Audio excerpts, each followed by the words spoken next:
It is imperative that the country is adequately equipped to cater to the passengers and airline traffic.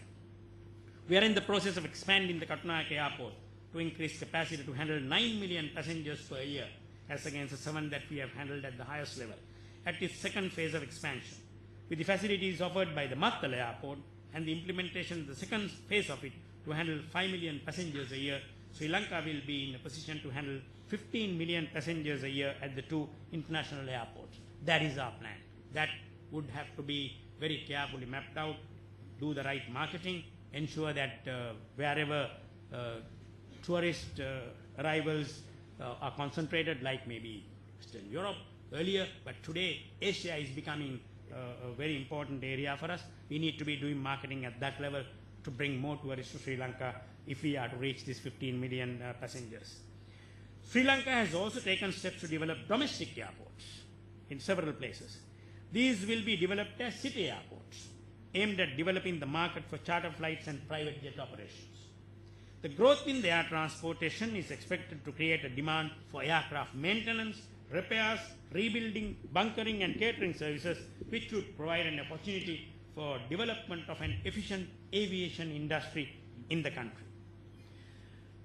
Then I want to talk about the last one, the commercial hub.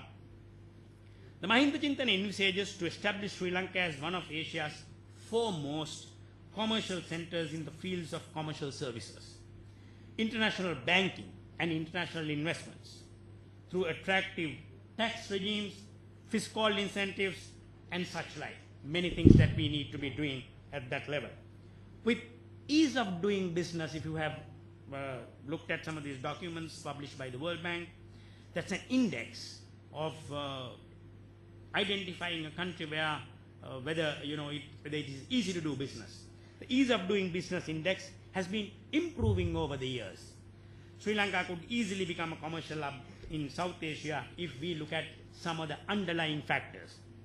For Sri Lanka to become a commercial hub, it is crucial that the government becomes responsive to the needs of commerce and industry. It can't be inward looking. It has to be outward looking, looking at the industry. Sitting in the industry and commerce and thinking as to what they want from the government. Obviously, no industry can flourish without government support. This idea has been well captured by the government because every effort has been made to reinvent government through the use of e-government initiatives, which are well thought out and rolled out. There are many more that need to be done, but I think so far some of those things have really paid results. As the human resource base is a sine qua non, great efforts have been made to enhance the IT literacy of our population. It is to the credit of President Rajapaksa that we have been able to enhance IT literacy from a mere 3.5% in 2004 to over 40% in 2012. But his aim and his direction to us is that by 2016, this country's IT literacy must be at the level of 75%. An uphill task, but I think we are moving in that right direction. A responsive as well as an IT-enabled government is in place to take Sri Lanka towards a commercial hub using its human resource base to drive this initiative. It is well known that Sri Lanka is also becoming very attractive to the business process outsourcing industry, the BPOs.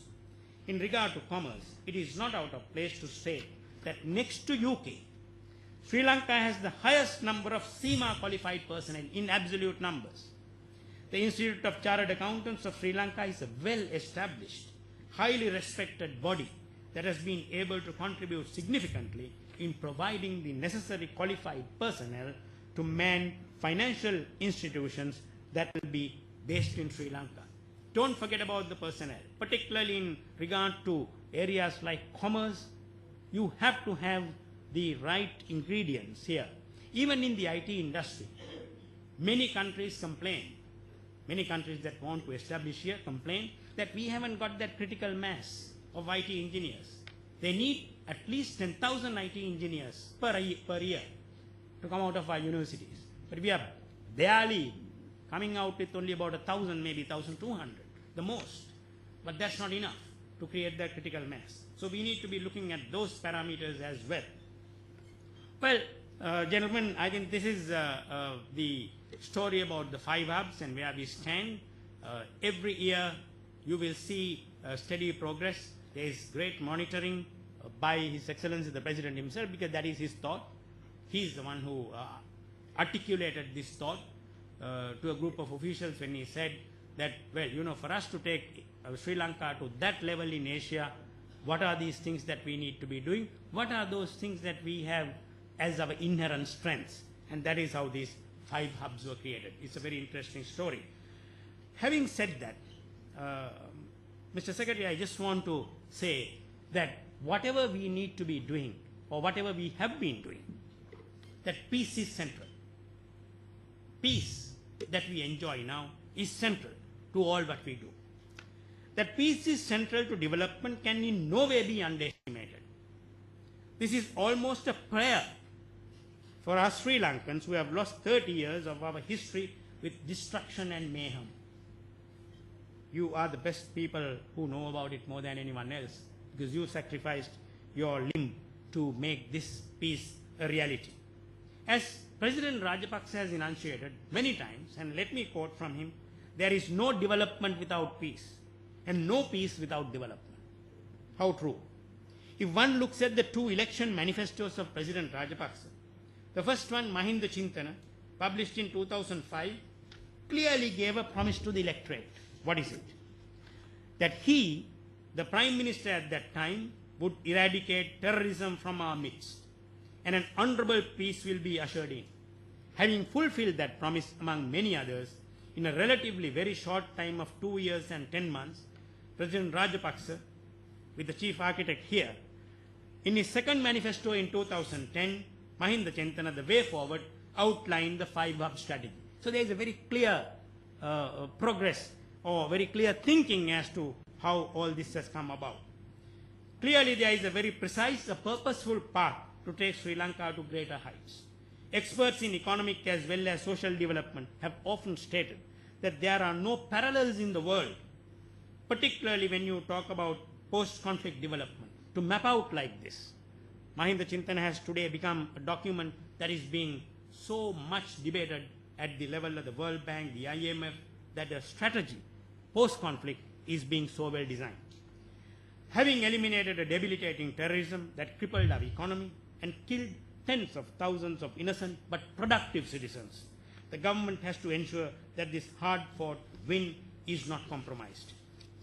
Therefore, that is where institutions such as the KDU would involve itself in research that will throw light on every aspect of terrorism and violence that can destroy the tranquility that is so essential to usher in prosperity to Sri Lanka. So, ladies and gentlemen, it is my great privilege to have been able to place these facts before you and to tell you the story of the 5 hub strategy that President Rajapaksa outlined in his 2010 election manifesto, Mahinda Chintana, the way forward. And I wish this seminar, which is very well timed, talking about Sri Lanka as a hub in Asia, the way forward, all success. And I'm sure the deliberations will leave with us something for us to ponder. Thank you so much.